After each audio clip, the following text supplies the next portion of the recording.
মাঝে মাঝে আমাদের অনেক শ্রোতারা অনেক প্রশ্ন করে। আমি কোরআনের বাইরে কিছু বলতে চাই না, কিন্তু শ্রোতাদের কিছু প্রশ্নের জবাবে বলতে হয়। তত্ত্বাবধায়ক সরকার এটা নিয়ে অনেক অনেক কথা বলে। তো এটার ব্যাপারে আমাদের কথা হচ্ছে যে আমরা যে একটা অবস্থা আমরা ভোগ করেছি, আপনারা জানেন যারা নিরপেক্ষ মানুষ, এই 15-16 বছর পর্যন্ত তারা রাত্রে নির্বিঘ্নে ঘুমাতে পারে নাই। তাদের মনে চিন্তা যে কখন পুলিশ আসে, কখন আক্রমণ হয়, কখন কী হয়। এই 15-16 বছর পর্যন্ত মানুষ সুস্থি ঘুমাতে পারে নাই। তো এখানে আমার যেটা কথা সেটা হলো এই যে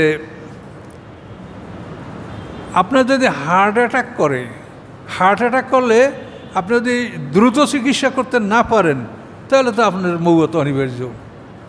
তো এখন যখন রাষ্ট্রপ্রধান চলে গেল, রাষ্ট্র মানে সরকার শূন্য হয়ে গেল, তখন আমরা কিন্তু আসলে খুবই ভীত ছিলাম যে অতি দ্রুত একটা সরকার যদি না বসে তাহলে দেশের অবস্থা কোথায় কি হয়ে যায়। কারণ এটার একটা রাষ্ট্র কোনো রাজা শূন্য, শাসক শূন্য থাকাটা এটা সম্ভব না কোনোভাবে। আমরা খুবই চিন্তিত ছিলাম। তো মুহূর্তের মধ্যে যাই হোক, ছেলেপেলেদের আল্লাহ তাদেরকে জ্ঞান দান করুন, তারা আমাদেরই সন্তান, আপনাদের সন্তান।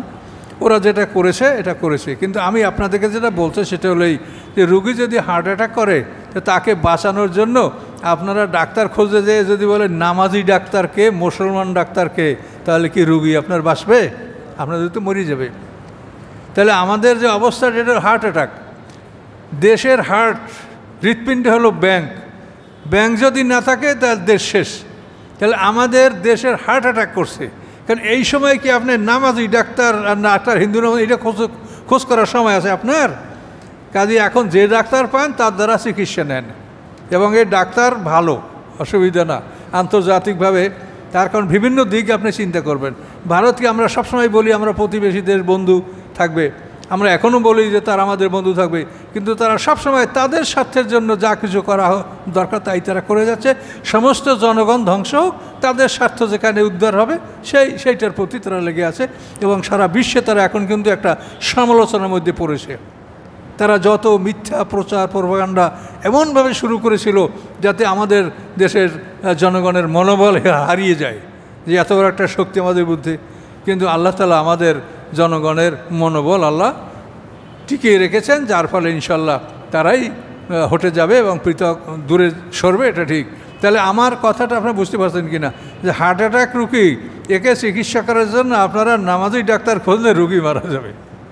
কাজে এই জন্য আপনারা যে ডাক্তার যোগ্য, যাকে কাছে পাওয়া যায় তার দ্বারা চিকিৎসা নিয়ে রোগীকে বাঁচান। তারপর যদি আপনারা ভালো কিছু করতে পারেন তো করবেন, ভালো কিছু করতে পারলে করবেন, তাও তো আপনাদের করার জন্য সুযোগ সৃষ্টি হলো। এই সুযোগটা তো আগে ছিল না। তো এই জন্য এগুলা নিয়ে সমালোচনা আমরা না করি, আমরা দোয়া করি যে তারা যেন এই কাজটা সঠিকভাবে করতে পারে এবং আমাদের জাতির জন্য ভালো একটা ভবিষ্যৎ সৃষ্টি হয়, এটা যেন হয়, এটা আল্লাহর কাছে দোয়া করেন।